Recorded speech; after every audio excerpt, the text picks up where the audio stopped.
Good evening, everybody, and thank you so much for joining us today. We're going to be continuing with our Getting Unstuck series. We will particularly be exploring the state of mental health in youth with a particular focus on depression. Our panelists today are Dr. Libeko, as well as Nefertiti Jade, and our esteemed speaker, Mr. Modikwe Sebola. Modikwe is a humanities graduate, having majored in psychology, particularly clinical psychology stream and organizational psychology at the University of Cape Town. After graduating, he was employed as a recruitment consultant for 5 years until he decided to pursue his passion in clinical psychology as a career. He is currently enrolled for Counseling Psychology Honors Program with UNISA and is looking to work with various NGOs and mental health institutions to promote mental health. Thank you so much, Mr. Modikwe, for being with us today. Over to you. Thank you very much, Kim, for having me to this evening. I really appreciate it. And good evening to your panelists and to your audience at large. Thank you. Today we're going to be discussing depression. And in particular, because of this series, we will be looking at the teenagers specifically. Last talk, we're talking about suicide. So these it's somewhat linked to suicide somehow, or suicide is a consequence of depression to some extent. So it's often called a silent nation killer because it's often not detected until it is late. And by late, we are talking about when it's fatal, that will be suicide, or when it has completely disabled or created a situation where it's created a serious burden on an individual. So what is depression? Textbooks, they define it as a state marked by either a sad mood or a loss of interest in one's activities, as well as feeling of hopelessness, suicidal ideations with psychomotor agitation or retardation. Those psychomotor agitation or retardation, that is when your mental processes gives what you call movements that are usually uncontrolled, like pacing and tapping of your toes or rapid talking, or if it's retardation in that regard, it will be like very slow and somewhat appearing to be very, very lethargic in that regard. And also, it also includes what you call having trouble of concentration. That is according to Nolan Hexemer, who is one of the what you call abnormal psychologists that wrote a number of books in that regard. So depression, it falls under a group of disorders, particularly called mood disorders. And under that disorders, we have your unipolar depression. That is where we find our common depression that in a clinical sense, we call it major depression.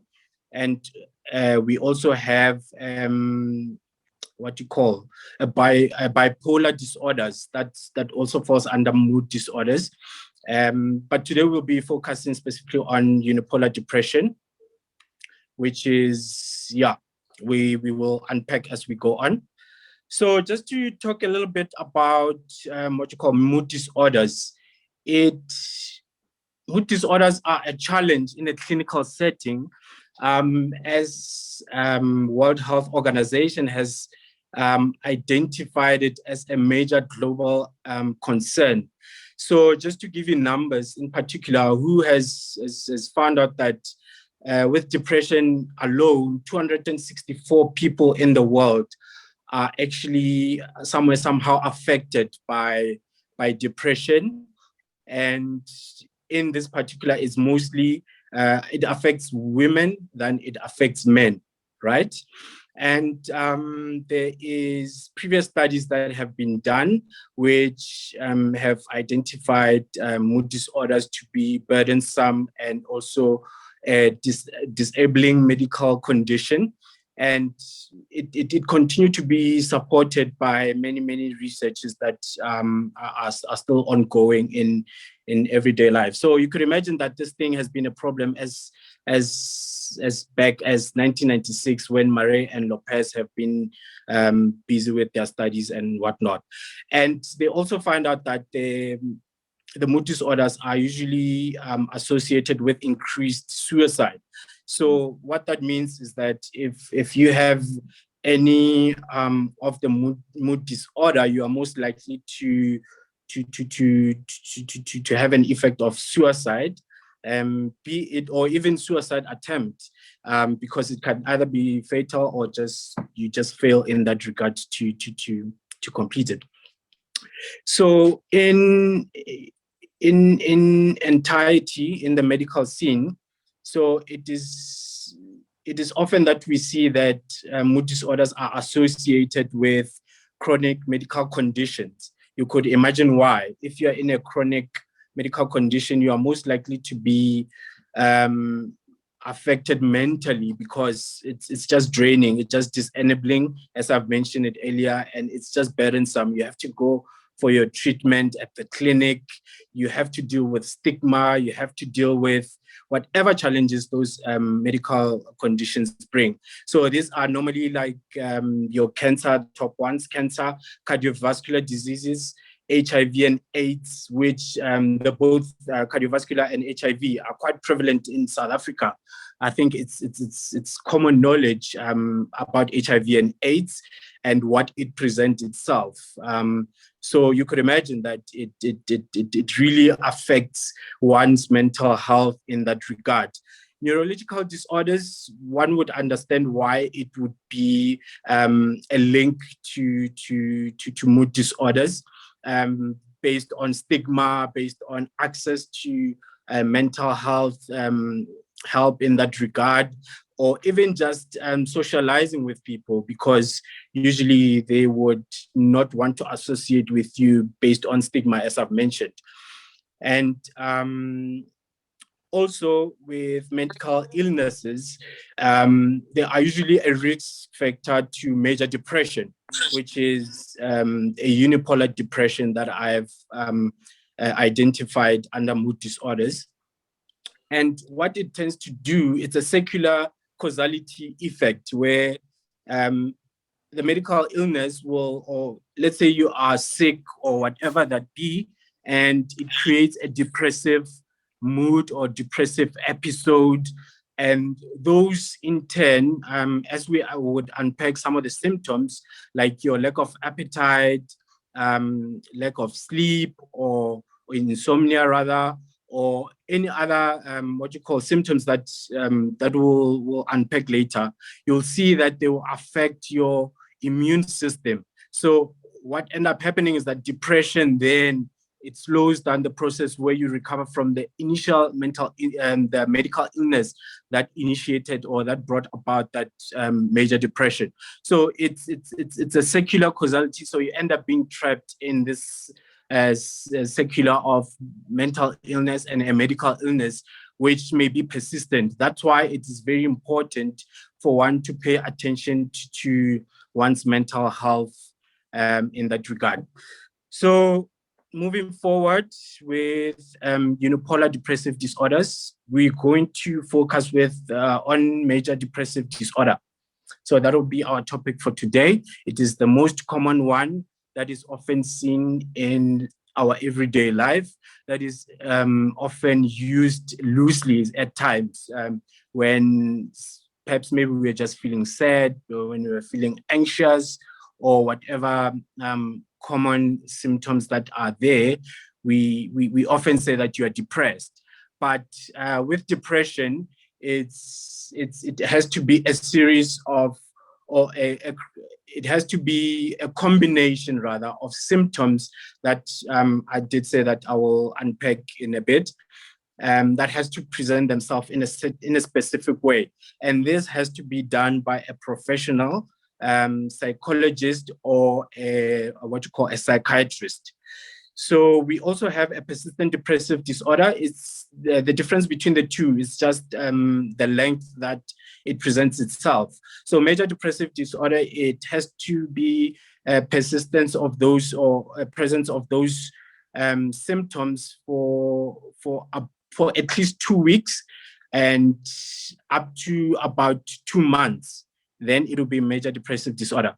And then if it goes beyond 2 months to 2 years, then we are talking about persistent depressive disorder in that regard. So it's similar presentation, but various in terms of how long they present themselves, right?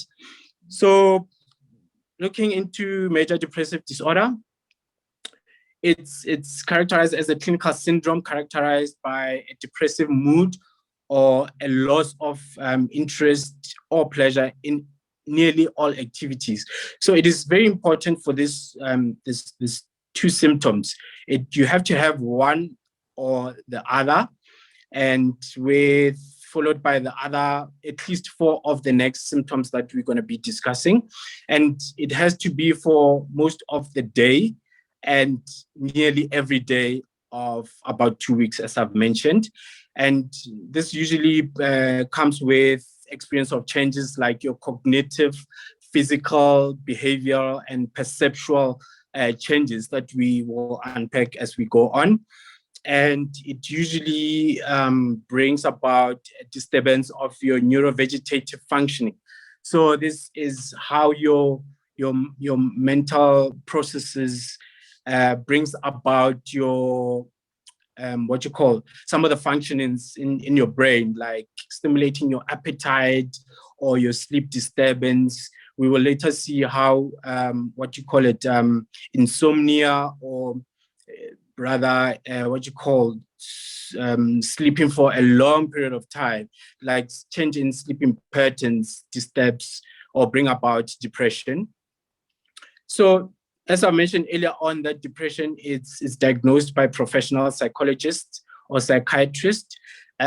So they follow a specific criteria which is prescribed in the DSM.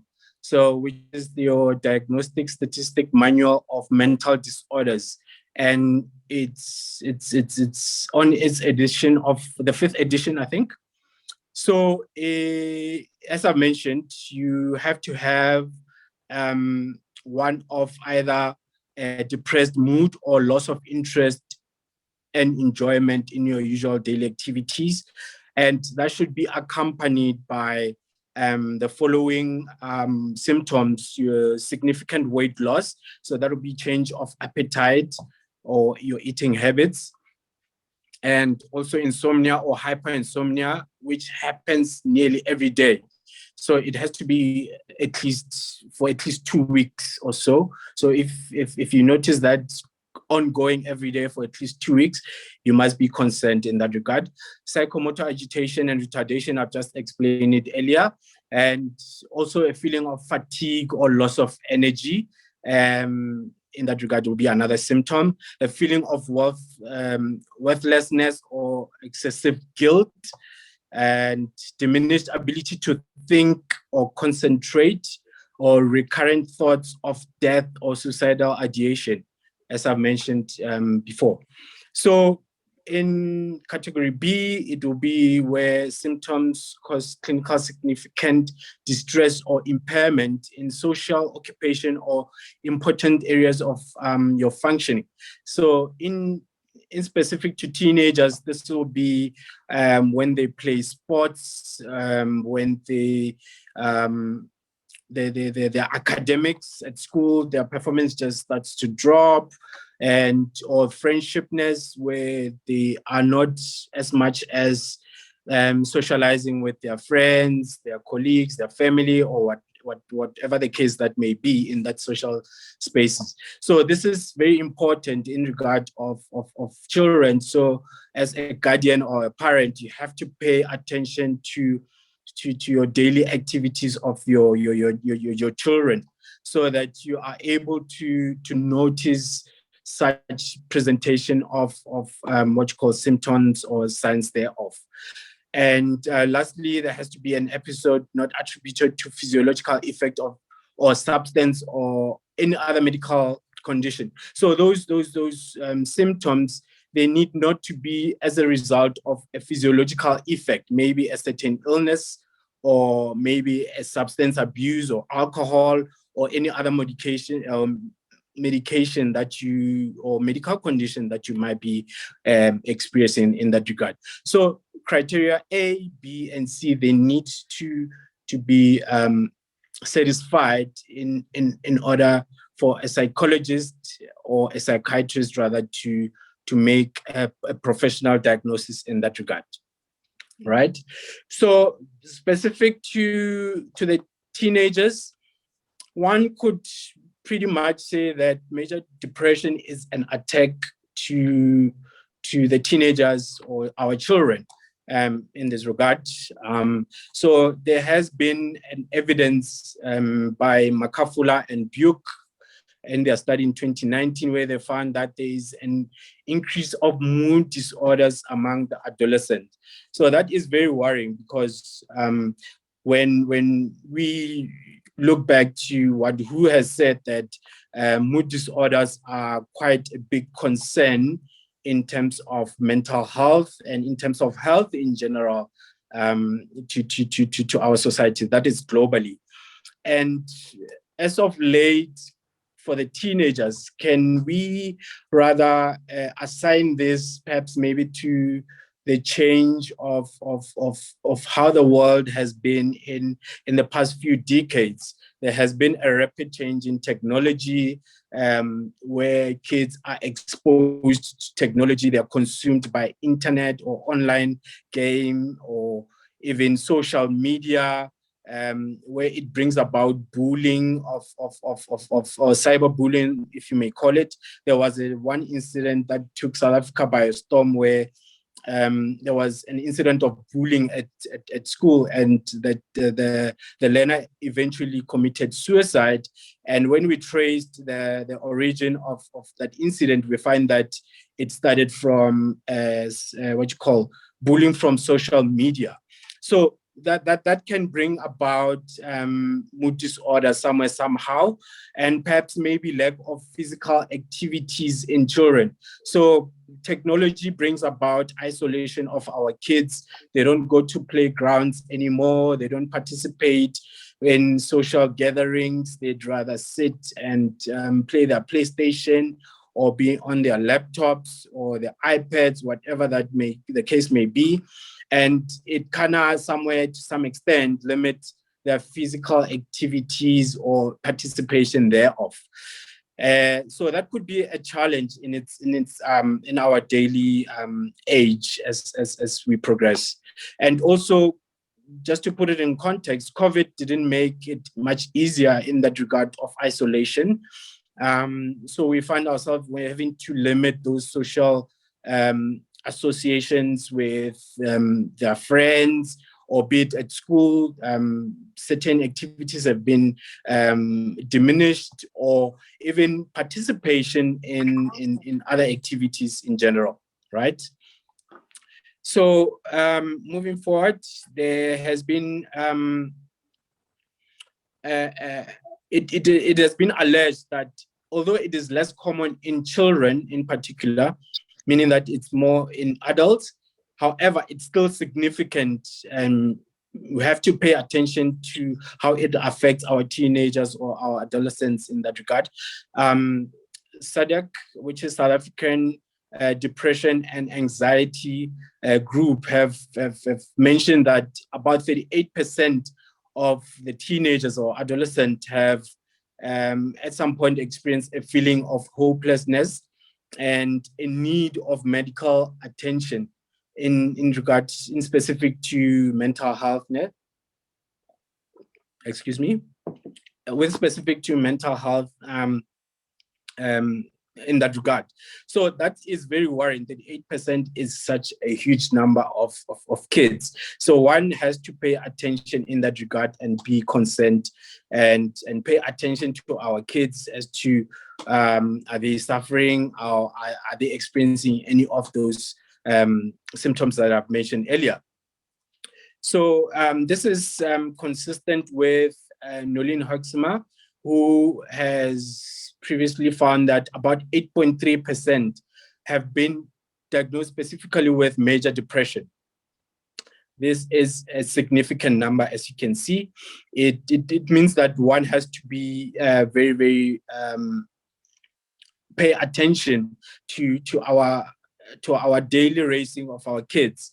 So it doesn't necessarily mean that you have to police every behavior that kids come up with when they're feeling sad in a day. It could be from squabbles that they experience from school, or perhaps maybe they lost their favorite pencil. That could go away. But if it's persistence for about 2 weeks or so, now you have to start to ask yourself questions and perhaps maybe look for other symptoms that might be available in that regard.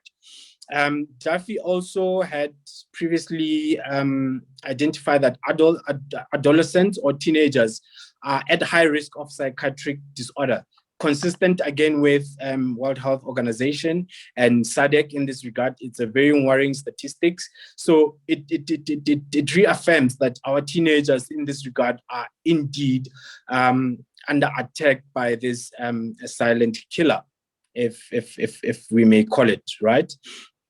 And it has been alleged that major depression can be persistent for over a long period of time. So if that is the case, then it's most likely to be an increased lifelong disability. That means that if you are not diagnosed about it, if no one pays attention, one might live longer with it, thinking that it's just how they are. A kid might just grow up being depressed and think that I've always been like this, so it's nothing of a major problem, and which can bring about burden or disabling in other areas as they grow up, like at work or with their studies or whatever that may be, even family orientation, as we would identify later as we progress. So there has been a great prevalence of major depressive episode that has been reported in females and rather than males. This is consistent with what WHO has mentioned, that depression affects mostly females than it does with males. So what does that tell us? It tells us that we have to be more paying attention to our girls, not to say that we have to neglect our boys, but we have to pay attention more to our girls. It is even more confirming that we should pay attention to girls, because girls usually have their own challenges in their own right, especially when they approach adolescent and so forth, where they have to go through a menstruation period. They don't understand themselves very well. And often it present with other medical conditions like endometriosis or even period pains. And that further, as I've mentioned about the causality, secular causality, it further creates a major depression episode, and it's continuous in that regard. So first of all, we have to pay attention to all the kids, but it is most likely to affect girls than it would with boys. And so that brings us in a situation where we know where to look for and where to pay attention in that regard, right? So moving further is, there has been studies which has shown that depression, major depression specifically, has been associated with low-level education and socioeconomic demographics, in that regard. So this would mean that people who are not exposed to education much, they are most likely to miss on mental awareness education that are often presented at schools, that are often presented at be it online or wherever that it may be. But there is a link of low education and a higher major what you call major depression, and also socioeconomic demographics. It could be explained normally when a child comes from a background where there is what you call um, the family in itself, they are struggling. There's financial um, difficulties.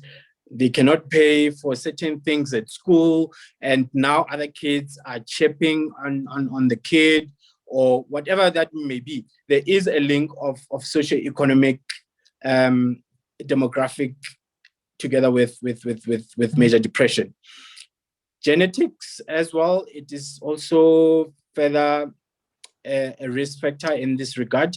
So if you are coming from a family of a history of depression, you are most likely to have a child that is depressed. So it's important to look in that regard. And I'm actually running out of time. So the warning signs to our guardians or the parents, what they must look for, similar to the symptoms that I've mentioned earlier, it's sadness or crying a lot and loss of interest in fun activities, irritability or anger in their children, sleep disturbance, whether they sleep too much or a little in that regard, and changing their appetite, missing school, worrying or anxiety or tension that they may present with. I think parents know their children very well. So if there's usually change in such things, one would normally notice those. So it's very important to pay attention in that regard. So just moving further, because I'm running out of time, as my host is indicating. So some of them, it's similar to the major ones that I've mentioned earlier, which is sense of worthlessness or guilt, poor self-esteem. One would understand why that kind of comes with anxiety, and anxiety it brings about a position where one socially they don't want to associate with or socialize in that regard. Hopelessness, alcohol or drug abuse, which is a very big problem in South Africa. We have a culture of drinking a lot or even drug abuse in that regard. Stats are there. So thoughts of suicide, it's a quite important one which can be identified. When kids start to talk about taking their life, one has to pay attention in that regard. Sometimes there might be presentation with delusion or hallucination. It is important for one to pay attention when kids start to hear voices or see things that are not there, and then you have to be worried in that regard. Risk factors that often are associated with major depression, it will include family history, as I've mentioned. If there's one who has been diagnosed with depression, it is most likely that the kids could be also diagnosed with depression. Family crisis, so usually when there is death in the family or there is divorce happening between the parents or there is financial trouble, it usually obviously affects the whole family somehow, and kids might not take it very well. So it is very important when such things happen for one to pay close attention to the kids and their behaviors if they present with symptoms that we have discussed earlier. Sexual orientation difficulties. We know that there is groups like your LGBTQIA, so it's been out there in the public a lot. So usually when there's confusion in that regard, we have a situation where the society rejects or they stigma around the kid or the child around their sexual orientation, and that often present with a situation where they withdraw themselves socially, they are not participating in physical activities, or they just withdraw themselves in that regard. That could lead to depression in its own sense. Violence household, it's more or less similar to family crisis. It brings about tension in that regard. Bullying at school, I think that was covered a lot with the last series, and it's in the media a lot. We all know that bullying tend to lead to depression episode where a child doesn't know where they can go for help. Because of that reason, they feel hopelessness or worthless, and they feel like they cannot do anything, and they are stuck in that regard, and they resolve to that rather taking their life, which is a consequence of depression in that regard. Chronic illnesses, I think I've covered that extensively with the secular causality when I started the talk. And lastly, there is the general one, which is straightforward. It's just trouble adjusting socially or even lack of support thereof. So that has to do with the socialization in its own entirety. Treatments or management thereof, excuse me. So there's that has to be done properly after a diagnosis by a psychologist or a psychiatrist. So there is a scientific way of doing that, or a medical way, so which is giving medication. This is prescribed by your psychiatrist or doctors, where they will prescribe what you call it, antidepressant. I am made aware that we're going to be cut in 2 minutes. So as soon as we get cut, you can reuse the link again to join so that we can finish the presentation, as I still have few things to go through. So if you can use the same link that has been provided as soon as we get cut, and then we will finish that. But if I still have some time, so medication, we have antidepressant. Usually they will prescribe selective serotonin reuptake inhibitors. And what that does is that it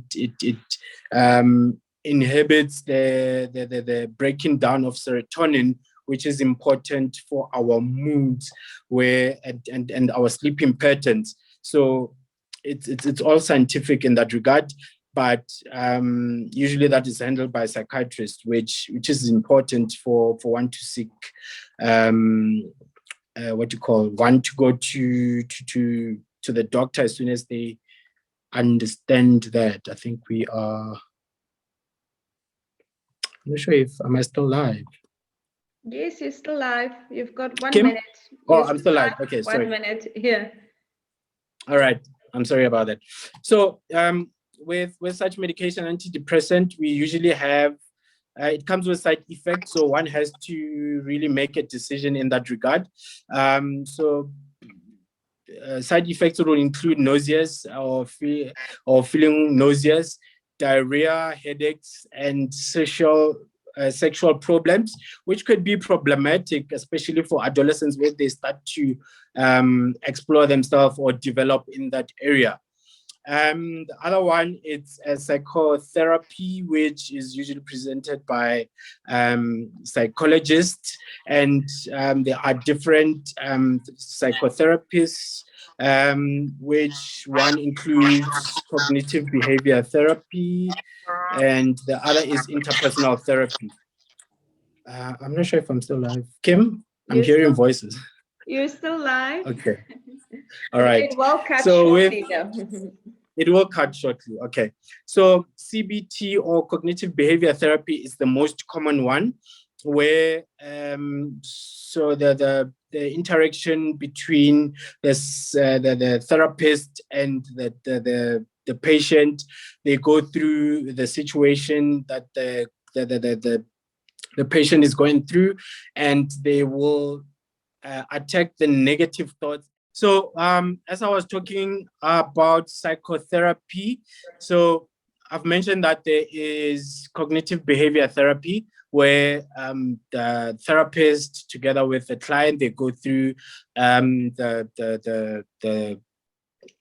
experiences, the behaviors, and the symptoms that the patient would be going through. In this case, would be a teenager or an adolescent or the child, and they're really trying to identify the negative thoughts and try to what you call to substitute those with positive thoughts in that regard, so that now in the longer run it will bring a sense of hopefulness in this regard, not hopelessness, and redeem the self-esteem in that regard, and so forth. So one could understand why positive thoughts would bring about a change in or even a management of depression in this regard.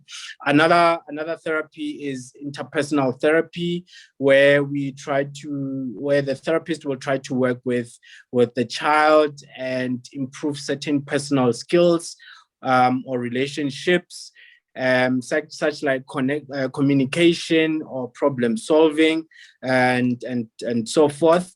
And so what this often does is that it's an overall personal development, and it also, the same way that it will do for CBT effect, it will bring about self-esteem and promote anxiety in social gatherings and whatnot. I think it was yesterday when one of the tennis player lady, it's Naomi Osaka, she indicated that she has a problem with anxiety when she has to do what you call it, press conferences, and she doesn't know how to manage that anxiety level during her press conferences.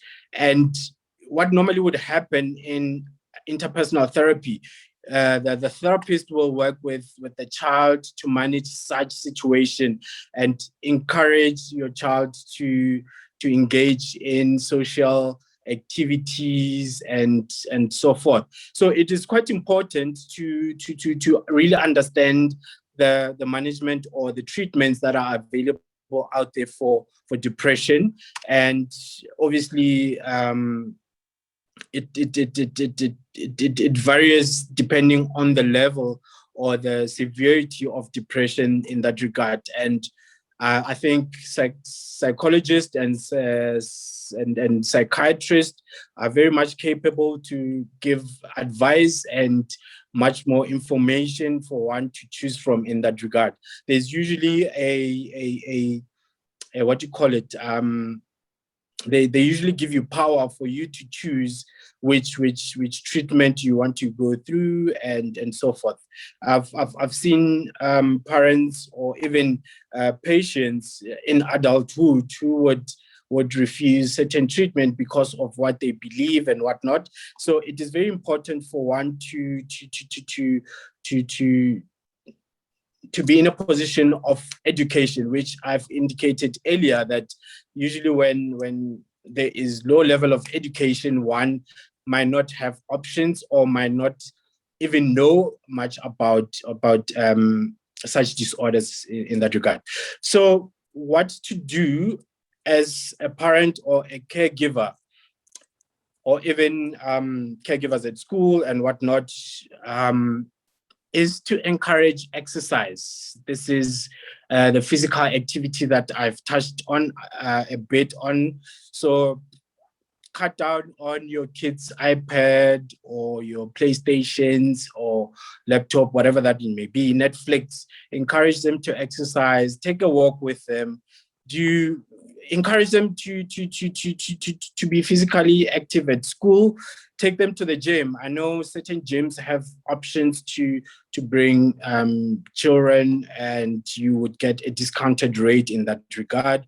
So try to involve them in your little activities that as you try to exercise. Proper sleep, try to enforce certain rules where they go to bed soonest and they wake up at a certain time and whatnot. Try to monitor how they're sleeping, their sleeping pattern. Encourage them to sleep properly. And I don't know, sometimes you might just find that kid is not sleeping properly simply because the bed is old. Sometimes you need to pay attention to where they sleep, how they sleep. Is it comfortable? Do they have the right pillows and so forth? That so that they can sleep properly and whatnot. Correct diet, that it would be usually be controlled by the caregiver. So try to encourage eating healthier foods, usually those who are rich in omega-3 fatty acids. That'll be your fish and so forth.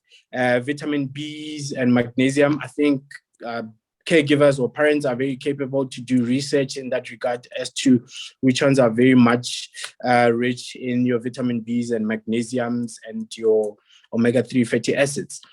Try to encourage it as a family rather than saying that as a child, because you are depressed, you have to eat fish while we eat McDonald's tonight.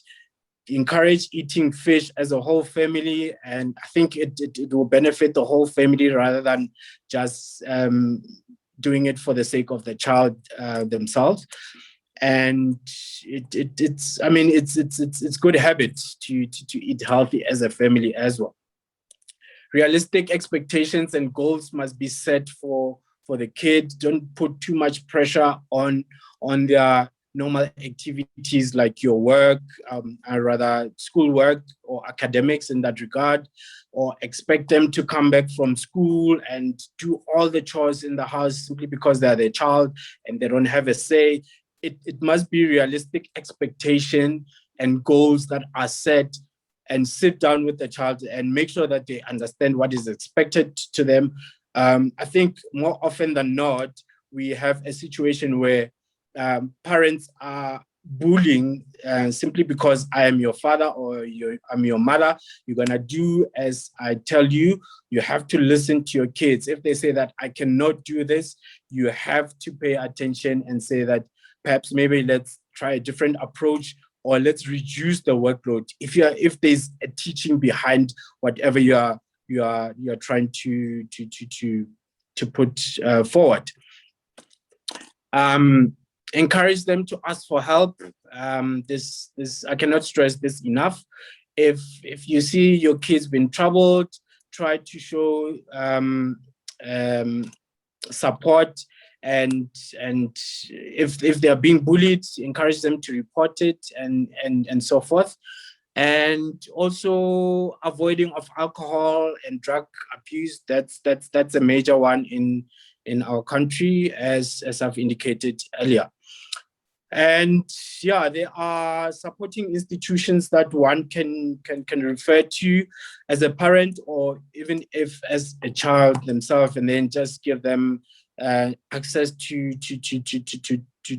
contact such institutions. We have South African Depression and Anxiety Group that I've spoken a little bit about, and also we have a suicide crisis line, and also SIPLA mental health helplines.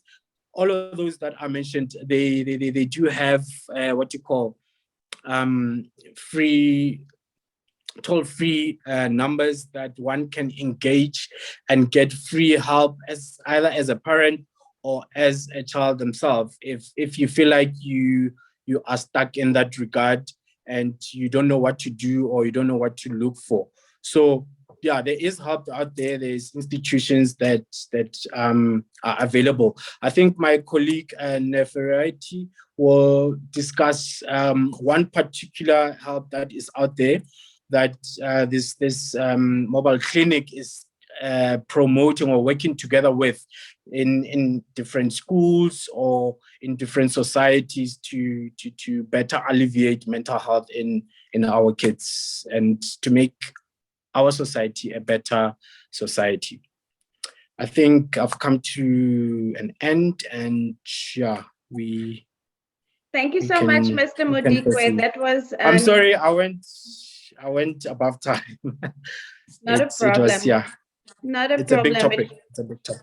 It was extremely informative. Thank you so much for your time. Thank you. Neferiti is the chairperson of Changing Lanes. Neferiti, any comments from yourself with regards to NLP and what effect it can actually have in both children as well as teachers with regards to reducing suicide rates. Over to you, Nefriti. Thanks, Kim. And thank you to my colleague, Mudikwe, for your very informative presentation. Thank you so much. I am the chair of an organization, as Kim mentioned, of Changing Lanes Africa. And our purpose is to empower value creators across Africa, and obviously to equip them with tools such as NLP to help alleviate challenges such as depression, suicide, anything that takes away from the human potential. I would invite all of our listeners this evening to hop onto the Changing Lanes Africa social media page and have a look at what's on offer. We offer a 2-day workshop that equips attendees with very, very beneficial tools that can help them manage their mental health, help to keep them in balance. But just quickly touching on what my colleague says, I think we all get, especially since COVID, what a huge topic mental health awareness has become. And there's no doubt that many individuals have either suffered in silence or have been bold enough to voice their suffering. And I think what it boils down to is, what can we do to manage what is going on and to help destigmatize mental illness so that more people can be bold enough to talk about it. So just to touch quickly, and I know that time is of the essence, so I will go through this very quickly. According to traditional descriptions of the mind as seen through the media of contemplative practice, in particular mindfulness, a great part of human mental activity consists of either wishing for something that they want, or having a fear of something that they don't want. A lot of the time, depression, yes, it is a condition, and there is perhaps basically what I'm saying is the cause of any kind of depression, even if it is, through your diet and not getting proper vitamins that could cause you to go into depression, it also boils down to what you're thinking being, the major cause. The quality of our thoughts is directly proportional to the quality of our life. So Changing Lanes Africa helps people through NLP to identify thought processes and equips them with tools that helps them to step back from the vicious cycle. Just for the purposes of time, I'm going to stop there. And I think that the major thing is to be self-aware. A lot can be prevented through self-awareness. Even parents, teachers, if they are more self-aware within themselves, they then have this almost extra kind of intuition. I know it could be a taboo word in not very, in conventional circumstance, but you know when something is happening, and when you cultivate it, and it can be cultivated through things like prayer, meditation, spending time with self and nature. So yeah, those are just quick jump-ons, but I hope that this has helped. Thank you. Thank you so much, Nefriti. I'd like to open up the floor to any questions, starting with Dr. Libeko.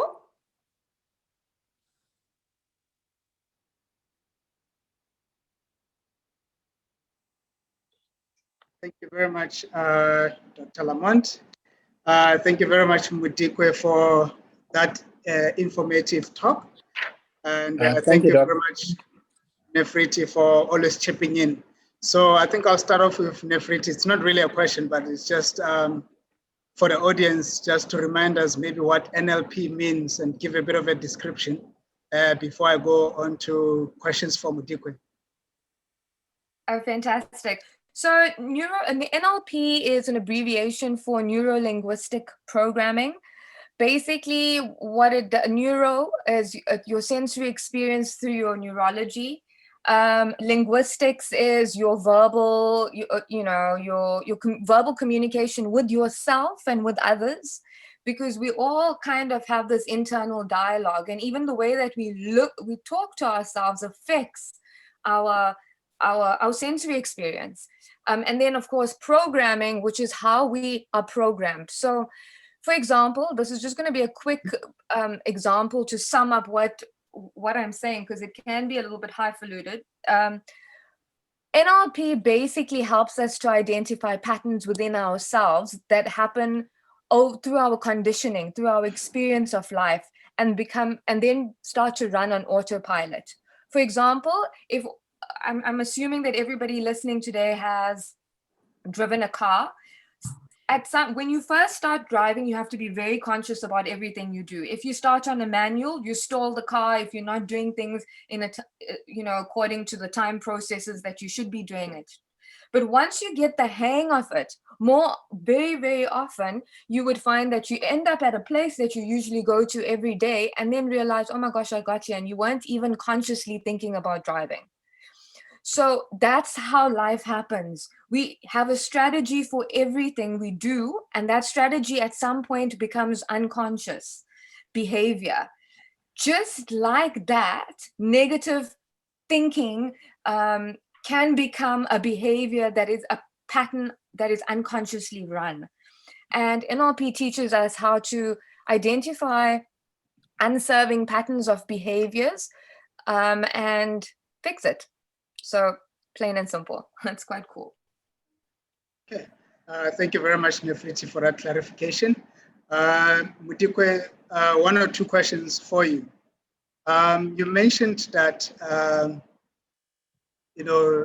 issues of depression in the younger age groups of late might be resulting from exposure to maybe the internet, to all the social media platforms and all that's out there.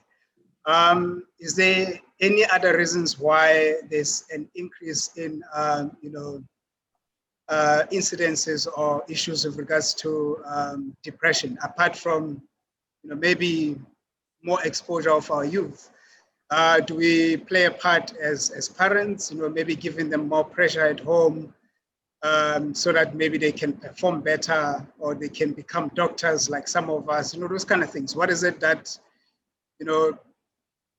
we may be doing as parents, apart from just the plethora of knowledge that's available out there, that's overwhelming? Yeah, thanks, Doc, for that question. I think as I've mentioned earlier with regards to what you call technology being something that it's rapidly changing and so forth. So we end up finding ourselves, it's not just limited to kids, but we found ourselves in our daily lives. Our lives has become in a fast pace. Like, it's not as back in the days where there isn't many things to focus on, right? But now we are in a position where we have to address certain things in a shorter space of time.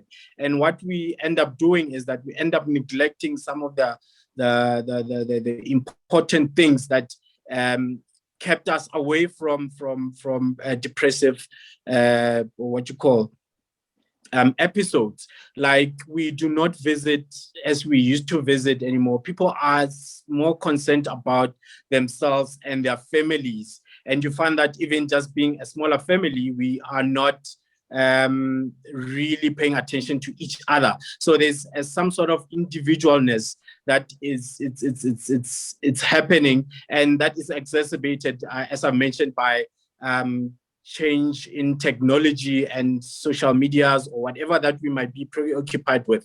We are not social enough and so forth. And in that regard, because of the fast pace of life nowadays, parents may often neglect to pay attention to the kids and miss symptoms that are maybe obvious, perhaps maybe when at school they pick it up, the parent will be like, but I've been seeing this, I just didn't pay much attention to it, So it's got to do with how we living in a fast-paced environment. And also, I mean, COVID as well has become a normal, a new normal where we isolate ourselves simply just to keep ourselves healthy, or not to be in a situation where we expose ourselves for COVID and whatnot.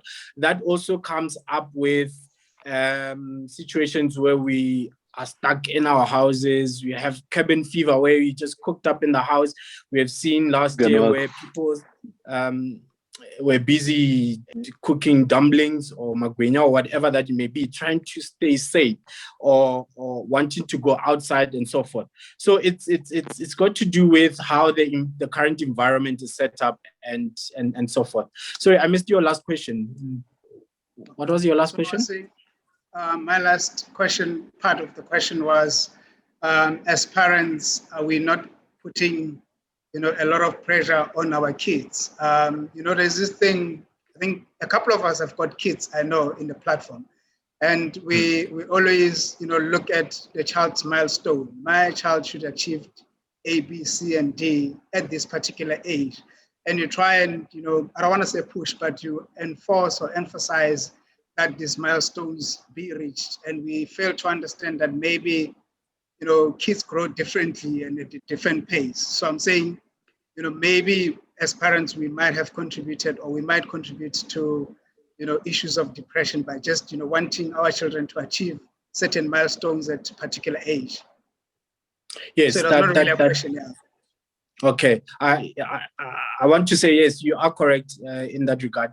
So parents tend to put much pressure to their kids to achieve certain milestones, as you've indicated. There is societal pressure for your kids to perform because there's invisible competition out there, and also just generally life right now, it's unfair.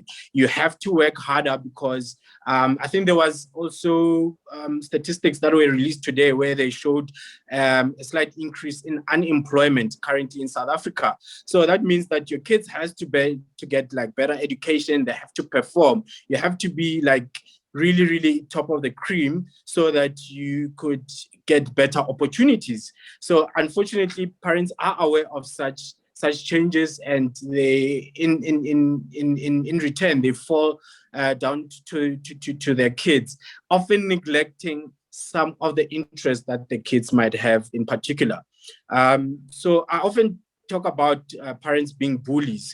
They don't want to listen to their kids or the position of their kids. They always refer to their experience to say that this is what most likely would happen. So you have to do this, you have to do that. So yes, I do agree with you that we tend to put pressure to the kids in that regard. Yeah. Okay. Dr. Lamont, any questions from your side? Thank you so much, Dr. Libeko. Before I ask my question, I know Lerato Solomon is one of the keen advocates as well for mental health. She has a question or some comments for Mr. Modikwe. Lerato? Awesome. Good evening, everyone. I hope that I'm audible. I've got a bit of a fever and flu, so I hope, can you all hear me?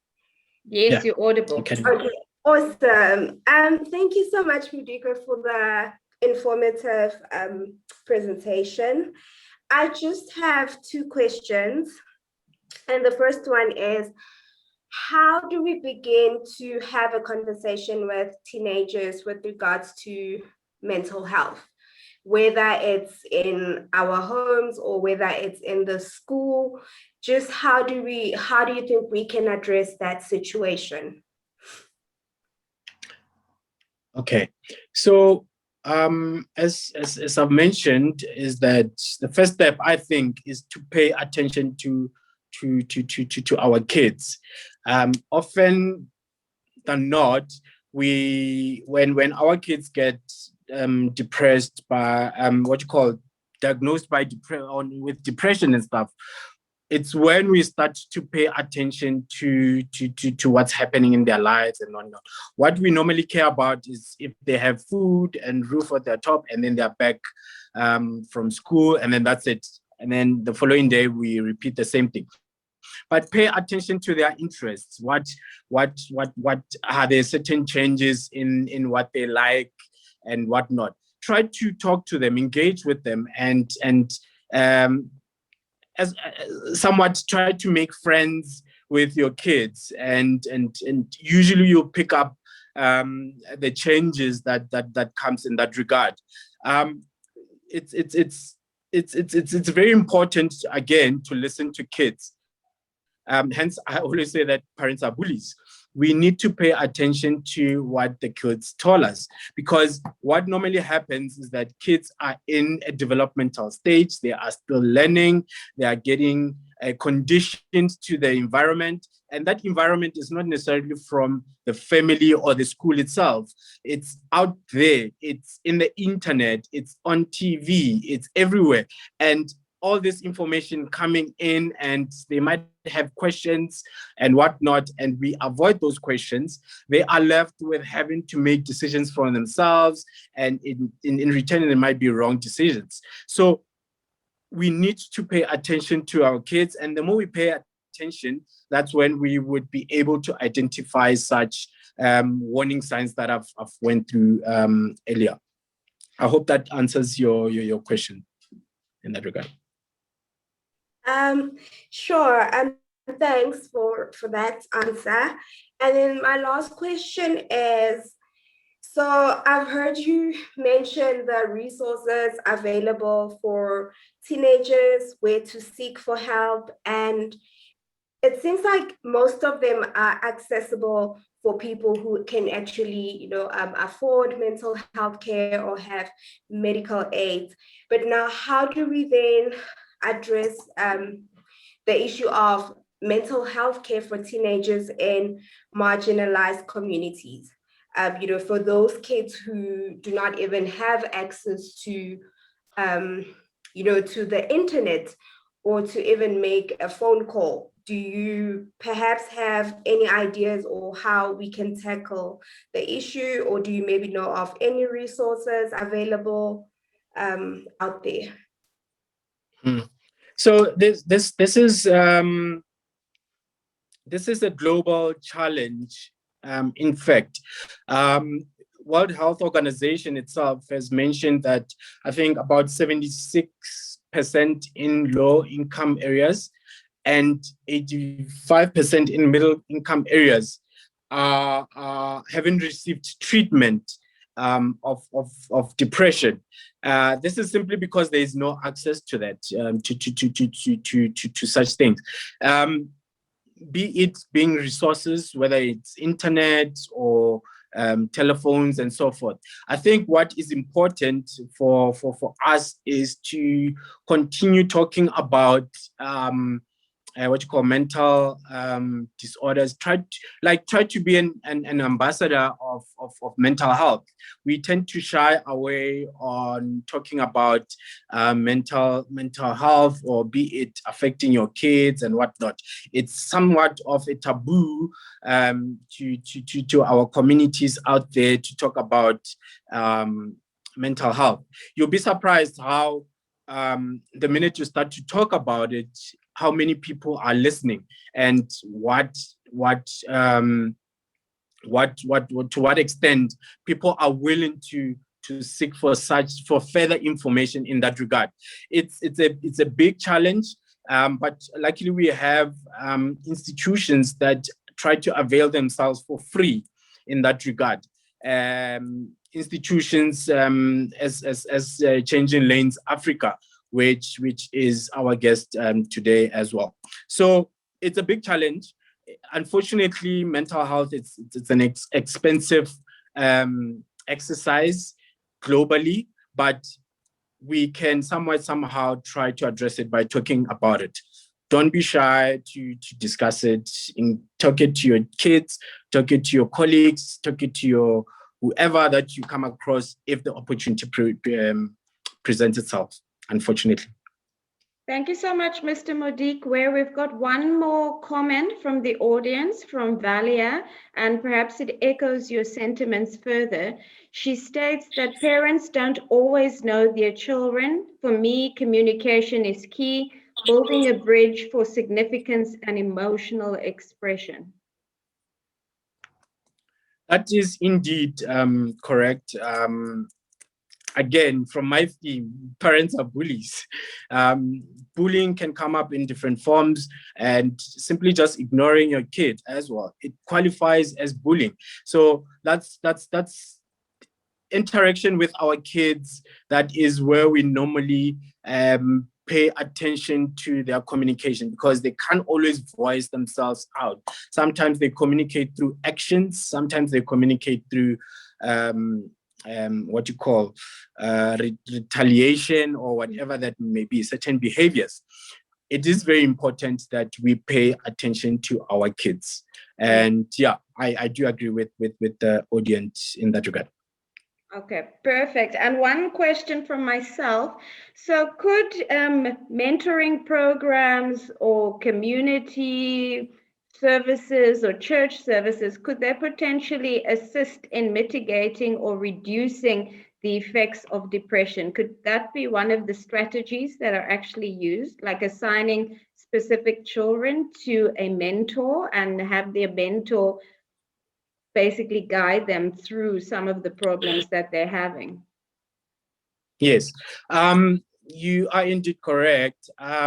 So there are some of the community structures that are available, as you mentioned, churches, and so there's youth clubs, or such support groups. There's the suicide crisis line as well, from SADC. It also create support groups for teenagers to engage and participate with each other, sometimes being involved in NGO volunteerism and so forth. Often they would talk about mental awareness, and obviously I think for the longest of time churches have been providing such what you call services of mental health, where they get to counsel to some extent, or just to talk about challenges that address the youth in a particular congruent, right? So it is indeed, there are ways that we can implement in communities, but we need support from the government as well. Schools as well can create programs where kids meet after school, and they're being taught about such mental health and so forth. So there is a lot that can be done in the community. It just needs implementation. It needs support from the government. It needs support from the community. We don't have to wait for the government as well. We can create groups in our specific societies and try to address, as we work with certain institutions, they will provide you with support in that regard. Or even create physical activities, like signing up for soccer, for running, for cycling, whatever that it may be the case. There is always opportunities that we can approach this silent killer. Thank you so much, Mr. Modikwe. I think today the conversation was so fruitful. There's so many nuggets of wisdom that really were perpetuated through this conversation. Everything from looking at defining depression to looking at the signs and symptoms, as well as the early warning signs. And really the way you took the conversation and explored the effects of social media and how social media can affect bullying and what sort of effect that actually has on teenagers is extremely profound. So thank you so much for that. I'd like to open the floor to Nefertiti. Thank you. Nefertiti, are there any closing remarks? There we go, I'm unmuted. Thank you once again, everybody, for attending this. And, it's forums such as these that help change the narrative, help to destigmatize mental challenges, so to speak. I don't even like to call it mental illness, because it just the name itself makes the person that could be challenged in their mental processes to feel almost stigmatized, if that's a way to say it. So Yeah, I think that, if we continue this and we continue holding space for the people that are challenged, very quickly all of this will hopefully transform and we'll all be a happier, healthier, mentally well society.